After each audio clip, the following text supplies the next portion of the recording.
the key to selecting the right CMS for your website is understanding what your goals and requirements and the necessities of a CMS choice are for you, for your unique situation.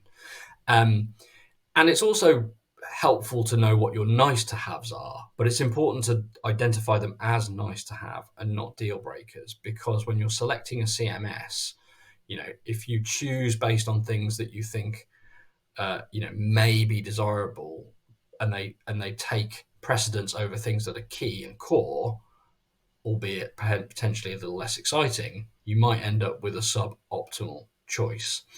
So if you're going to, review a number of CMS options, then you need to start by building out your requirements list and identifying the big, medium, and small things that you can't live without in your business.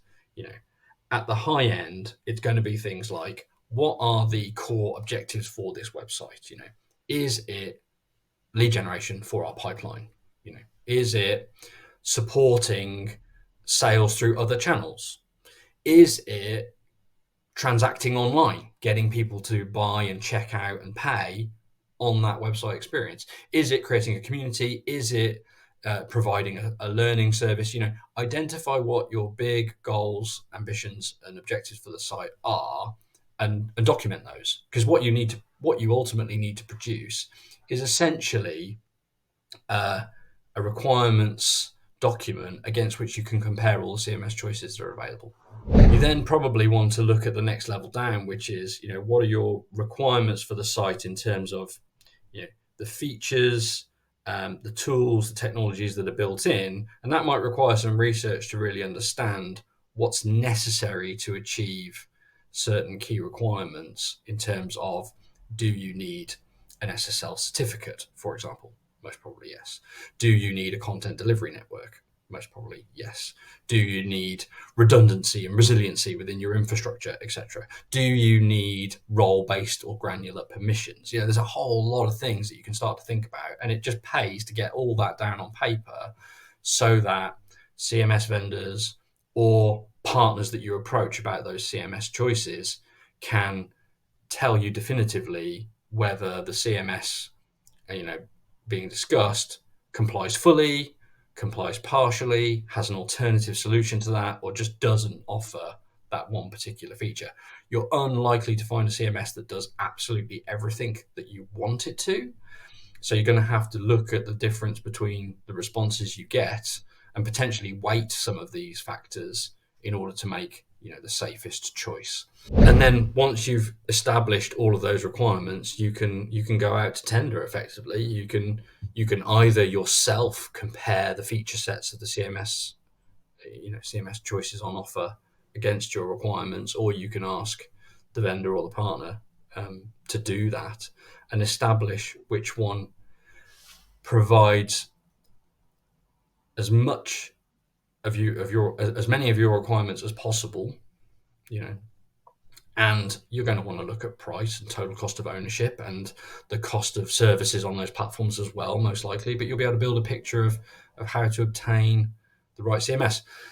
And it's important, I think, to prioritize the goals, and it's important to think about what your non-requirements and non-goals are too. So, for example, I think in 2024, if a business's goal is to generate pipeline through their website, and for a lot of B2B organizations with a moderately complex proposition, that's the number one goal.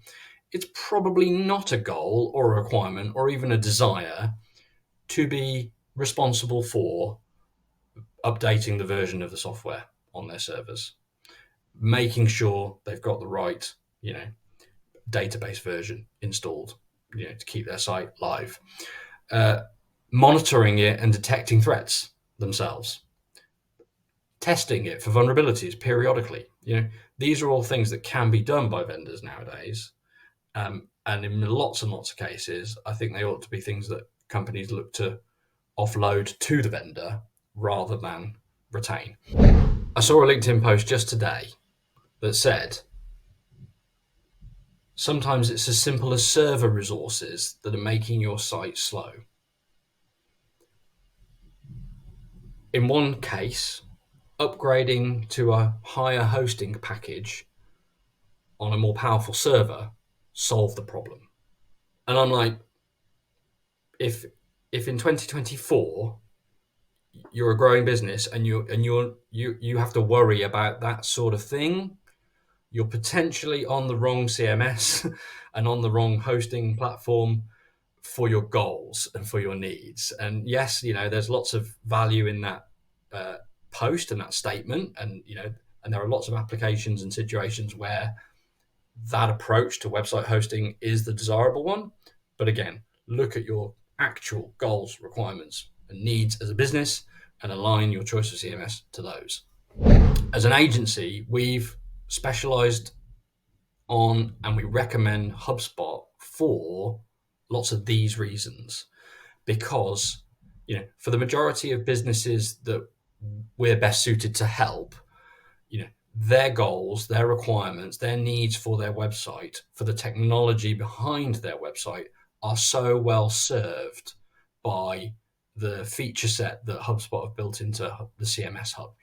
This thing incorporates all of the server infrastructure, all of the network infrastructure, all of the distribution, the content delivery network, the edge servers, SSL certificates, security, maintenance, testing, patching, updates, development, commercial support.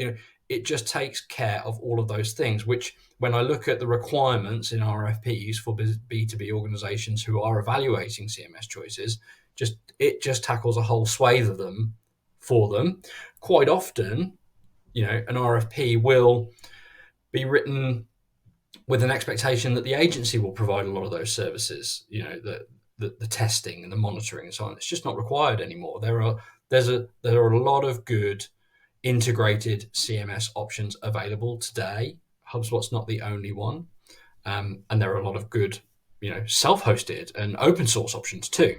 But we recommend HubSpot CMS to our customers because it tackles so many of the core requirements they have from a technology standpoint, and that allows us to focus on the differentiating user experience front-end aspects of their website, which combined with the technology can improve their conversion rate so significantly.